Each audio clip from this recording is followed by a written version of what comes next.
Welcome back. Former South African Reserve Bank Governor Tito Mboweni says the African Union faces structural inadequacies. He's part of the AU reform team, which has proposed that, among other things, member states pay 0.2% of their imports to the AU for its own financial sustainability. But quite controversially, the team advised the AU to scrap the process of electing the Commission Chairperson and instead have panel interviews. Mboweni also touched on some of the issues currently facing the ANC. He spoke to SABC's Aldrin St. Pierre earlier. Let me just quickly ask you about, you speak about the instability that the continent faces in some portions. And one of the issues that come to mind is the issue around South Sudan, and the United Nations has just issued a report on human rights abuses in South Sudan. Is the AU playing a great enough role to ensure that South Sudan finds stability, that the people in South Sudan find stability?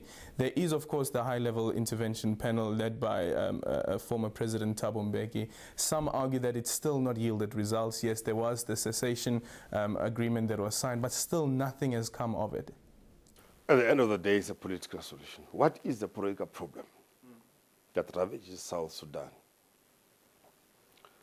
And that political problem in South Sudan cannot be isolated from the whole of Sudan, how South Sudan came about. And fundamentally, it cannot be isolated from the fight over the economic resources which are there in South Sudan. Eventually, we will find a political solution. And that political solution cannot be imposed.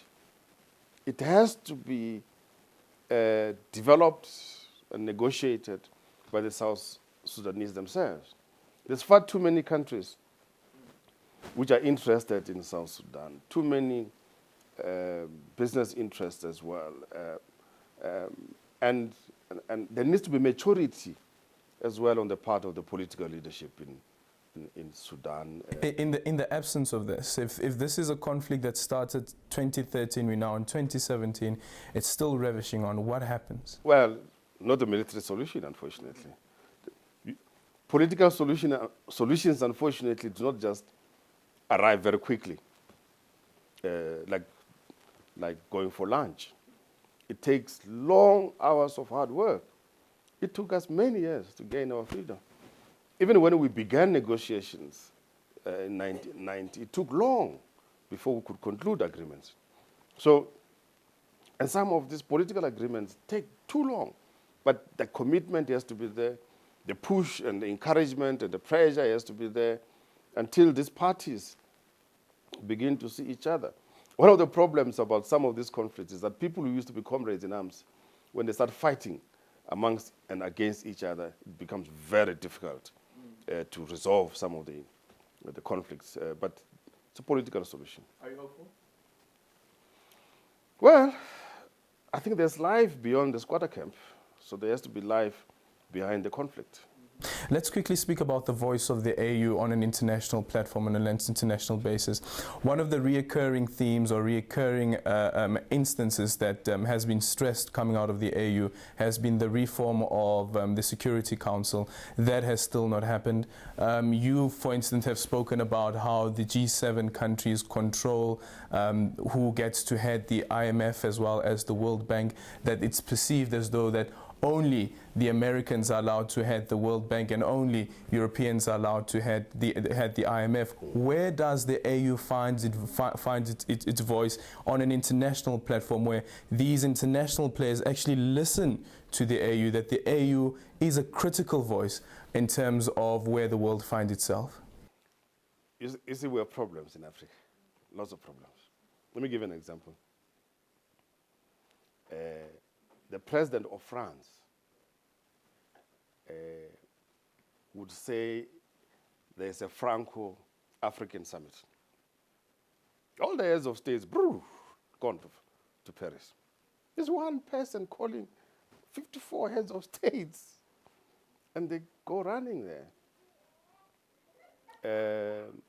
So, similarly, President of the United States calls a meeting, they all go there. The the president of China. Of course, Africans, they all go there. Japanese all go there. Already you can see there's a problem there. So we try and say, let's encourage a joint African approach to this. If really the president of France wants to have an interaction with Africa, there is the African Union. Yeah. He should have contact with the African. Can't summon African heads of states to Paris? It's just wrong. We have an institution. And in fact, why is the president of France on his own wanting to talk to the Africans? Why not through the European Union? European Union should talk to the African Union. If you want to have your bilateral relations with any African country, it's fine. But to summon heads of states, it's just wrong. And so, but it means we must get our house in order ourselves in the first instance. Secondly, with respect to the Security Council, the understanding was that we'll have an African voice and then we'll support one country. But sometimes, I won't mention the countries, we find there's an African country there in the Security Council which supports resolutions against Africa's interests from time to time. So we have a problem. To organize ourselves, as I was saying, ideally, even at the level of global trade negotiations, we should have an African voice, singular African voice. But what then happens, we splinter into different groupings or individually, and we get slaughtered when you're alone there, and so on. So and then similarly, at the IMF and the World Bank, we need to have very strong African caucuses. But what happens in reality is that we have an African caucus of central bank governors and ministers of finance. We take a common position that will relate to the president of the World Bank and the managing director of the IMF. So we submit it. But these colleagues individually then go and tell a different story there. It's painful, but that's the reality. I think poverty sometimes can make you do wrong things. Because what they do is they go and plead their individual cases, no longer the collective position. And so you find South Africa, Angola, Nigeria, probably Egypt, standing firm on their own, and you get isolated. That's why at the World Bank, Angola, South Africa, Nigeria decided to form their own constituency.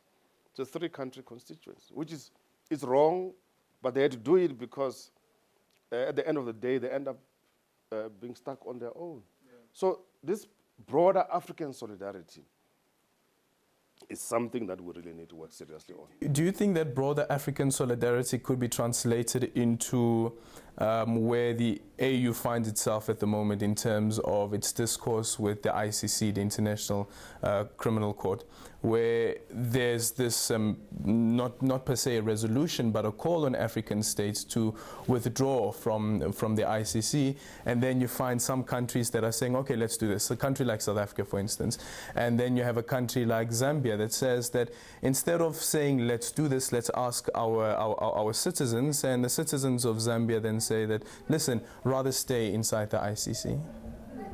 I think that is one of the contentious subjects that the AU has had to deal with. I think sometimes the behavior of some of these international bodies just makes us Africans feel, so hurtful, if I can use that word. We're treated very badly as Africans. And a sense had developed that it seems as if the ICC was only after African presidents who had perpetrated wrongs, obviously. But why focus a lot on them? But actually, in retrospect, it wasn't just the Africans. Also, people from Central and Eastern Europe had been there, just that the publicity might be different. But when we are sitting in Africa, you feel that this thing is Africa-centered. And there was a feeling that certain people who participated in the Iraqi war, for example, should have been brought before the ICC. Or people who committed atrocities in Afghanistan should have, perhaps as well, gone to the ICC. And when other people don't go to the ICC, a feeling begins to develop that this thing is biased against Africans. Now, the truth of the matter is that those Africans who have gone to the ICC had gone there because there was a reason why they should go there. But I think on that matter, there is no proper consensus. I am in favor of international organizations. I think the ICC has a role to play, but it must be seen to be playing fairly and approaching each situation fairly, and not be seen, either in real or perception, to be biased against Africans. Closer to home, Lesotho has gone through its own instability and stability, and then back to instability. This weekend they hold the elections. Any hopes that you can express that Basotho will make sure that their voices are heard and their voices would actually be listened to at the end of the day, and their voice is the last voice to be listened to? You know, Lesotho is also my home, sort of. And I have a great love for that country. You know, when we were dehumanized by the apartheid system here, and some of us ended up in Lesotho, we actually regained our humanity in Lesotho because of the way the Basotho looked after us and interacted with us. Lesotho never built refugee camps. We lived amongst the people.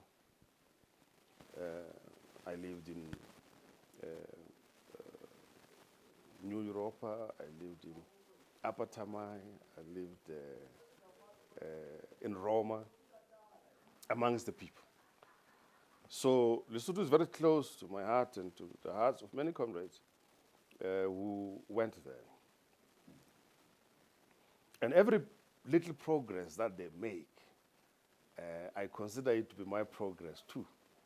And every difficulties that they confront are also my difficulties. So I'm very, very hopeful that the elections are going to be successful, free and fair, and that everybody will accept the outcome and be in a position to move forward. But I think you are, again, probably in for another period of coalition governments. I think there will be there's no party there which will have an outright majority. And one thing about coalition politics, it makes you grow up. You don't always have your way, and you must negotiate and agree sometimes to things you don't like, but you have to grow up. And so I wish them well. Yeah. Just quickly, Lesotho, in one of the pieces that you wrote in, I think it's the Independent papers, you wrote about while you were at the university, the National University of Lesotho, you met President Jacob Zuma, or you said that President Jacob Zuma would frequently come and visit you guys there as ANC cadres as well, while still students. And in that piece, I think you speak about the NEC, the African National Congress National Executive Committee, and saying that it's not a Jacob Zuma dictatorship. And the president knows that when he walks into an NEC meeting, he is the first amongst equals, that we are all equal in that meeting. But you also speak about something has gone wrong, and you're still trying to ascertain what exactly has gone wrong. And I wonder, at this point, post the meetings that have taken place and the political landscape that the country finds itself in, have you been able to reach a point where you can outrightly say, this is where we have gone wrong? You know, the the issues that are being confronted, I think, by the ANC are very difficult issues. And they are mostly connected with how best to manage the state,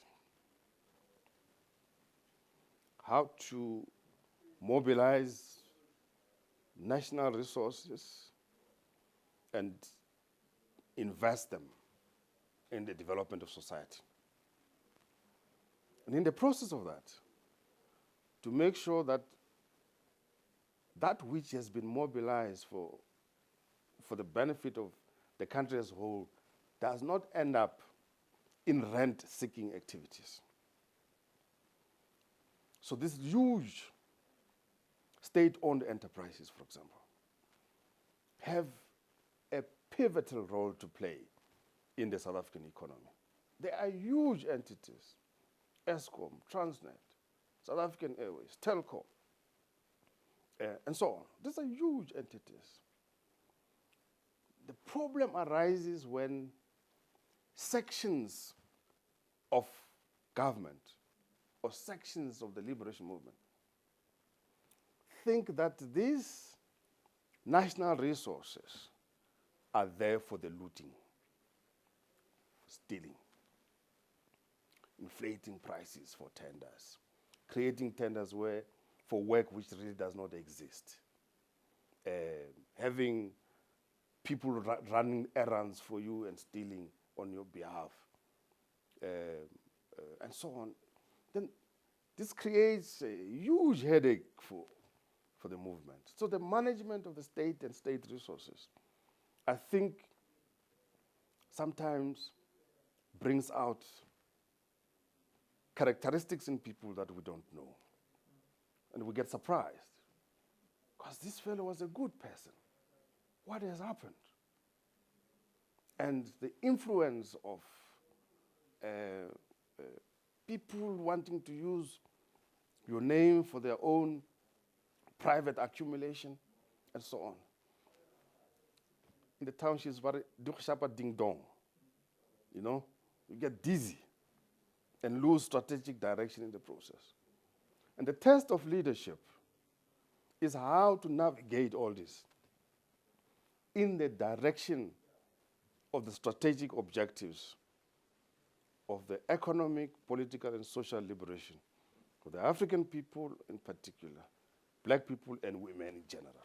Is it at all an issue because we've reached this point because the NEC as a political committee has failed in terms of oversight, in terms of what is being implemented and in terms of policy decisions that have been taken, how it's being implemented at government level? Because you look at the issue around Brian Molefe, for instance, and you find that the ANC releases a statement saying that we reject the reappointment of Brian Molefe as the ANC, as Eskom's CEO. It is embarrassing. And then Brian Molefe, then the Eskom board, as well as the Minister, Len Brown, then goes to Parliament, speaks in Parliament, and then the ANC releases another statement saying that what the board of Eskom has done and what the Minister has done could amount to perjury. It's so strange. It almost sounded as if that the ANC is now in opposition to its deployees that it is sent to Parliament and that it is sent to these strategic institutions as well. I think the use of the word perjury was rather too strong. And it might come back to bite us. I think it was ill-advised. And how can I explain this? It's very difficult. Zizi Kodwa is the official person charged with the responsibility of speaking on behalf of the NEC. But I can tell you that my observations are that the